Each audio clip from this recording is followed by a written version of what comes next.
Hello there. Today I wanted to take a look at one of New Zealand's leading Sauvignon Blancs. So I've got a bottle here of Dog Point's Section 94 2017 Marlborough Sauvignon Blanc. So Dog Point have some of the oldest Sauvignon Blanc vines in Marlborough. The vineyards were first planted by Ivan and Margaret Sutherland in the 1970s. So viticulture really only starts in Marlborough in about 1972, 1973 with Montana's investment there. So Ivan and Margaret are the earlier people to plant here. Now Ivan worked as a viticulturist for Cloudy Bay, and there he met James Healy, and the two of them together obviously saw eye to eye. And they very much felt that there was more that could be done with Sauvignon Blanc. They'd worked together producing a wine called Te Coco, which is Cloudy Bay's premium oak fermented and oak aged Sauvignon Blanc. And they felt they could do the same, if not better, with the fruit from Dog Point. So in 2004, they released their first wines, which were from the 2002 vintage. And today, particularly their single vineyard wine, Section 94, is seen as a benchmark of this more complex style of Sauvignon Blanc crafted in oak. It's a style that rather sort of runs against the very standard clean fruit stainless steel fermented style that is most commonly seen from Marlborough Sauvignon Blanc. So the vineyards are located between Brancott and the Omaka Valley. And here you've got hilly sites with silty clay loam soils. The Section 94 vineyard was planted in 2002, and it's planted entirely with a single clone of Sauvignon Blanc. It's UC Davis from the California University, Clone 1. So today the average vine age for the fruit going into this wine is approximately 30 years, compared to about 25 years for the balance of Dog Point's production. The vineyard is certified as organic, and in honesty the approach is to be as low intervention as possible, both in the vineyard and in the winery. So the fruit is hand-picked, it's gently pressed, and it's allowed to settle for 24 hours.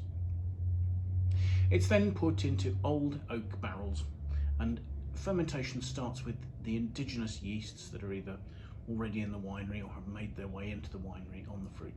So with numerous fermentations going on in different barrels in different parts of the winery, all these fermentations will be proceeding slightly differently, and we'll be getting slightly different characteristics to each barrel, giving the winemaker lots of blending options. The wine ages for 18 months in barrel, for a portion of that with the yeast lees remaining there in suspension. At bottling, the wine is unfined and is just lightly filtered, so not sterile filtered, just probably plate filtered, just to remove any obvious solids.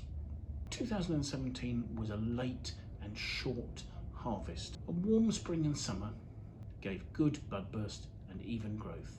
Early December was cool, but it was dry.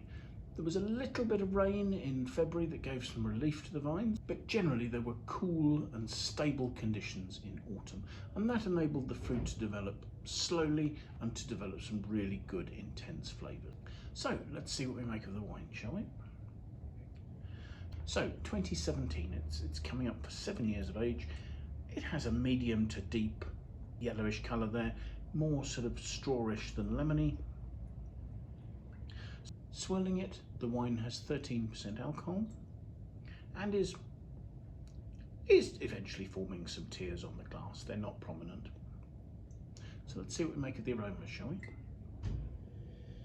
Blimey, whoa, the aromas are quite intense and they're very pungent.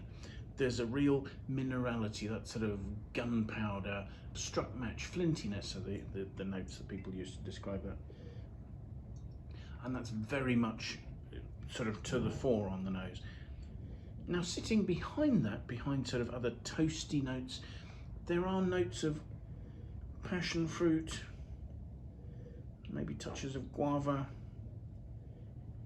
kiwi fruit. I think also sort of there are some sort of quite high tone notes of asparagus as well.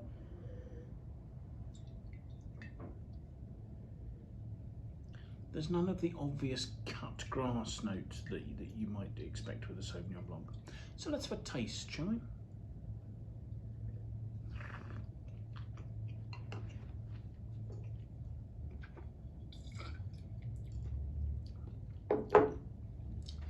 Gosh, on the palate that has a really, really pungent acidity.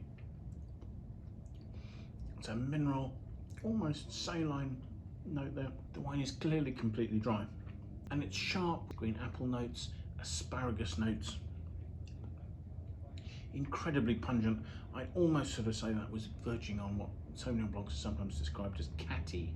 I don't think this has the unpleasant nature that a catty wine would have, but it's getting there.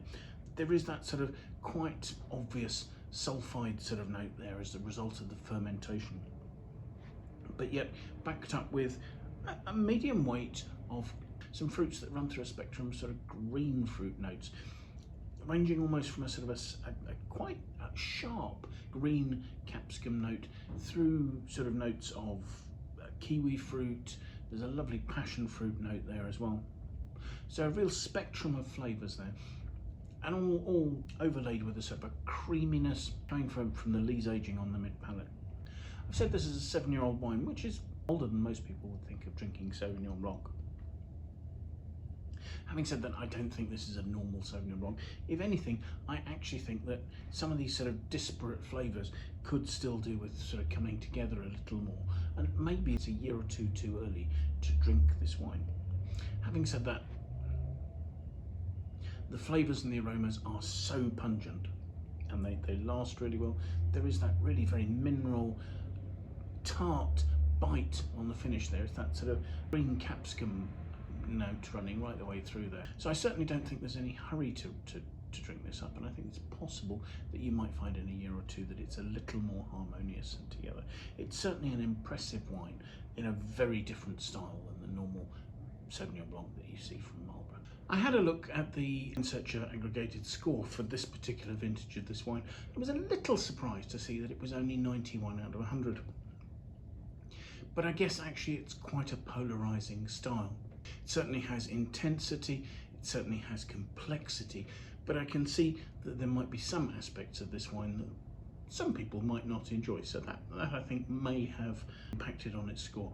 Personally, I love its individuality. It's something really special, and I think I would probably have marked this at more like a sort of 93 or something like that. But then I suspect a number of the critics who looked at that did, and really then it's up to us to decide where we come down on the argument. So thank you very much for watching. I do hope you've enjoyed the video. I'll leave a link in the notes below to the Wine Searcher page where you can see more about this wine, its availability, its pricing. There'll be links to its price history. You can have a look at those critics' notes and see what you think of their views for yourself. If you enjoy the videos, do please subscribe and follow us on YouTube. It would be fantastic to have your support there. You can set yourself a notification so that you're alerted every time that we publish a new video. If you have any of your own comments, please leave those in the feedback box below. We'd love to hear what you think about the wines we're looking at, the tastings we're doing, or anything else related to that. If you have friends you think might be interested in watching the video, do please forward it to them. But most importantly, do please try and find some time and come and join us again for another tasting in the near future, won't you?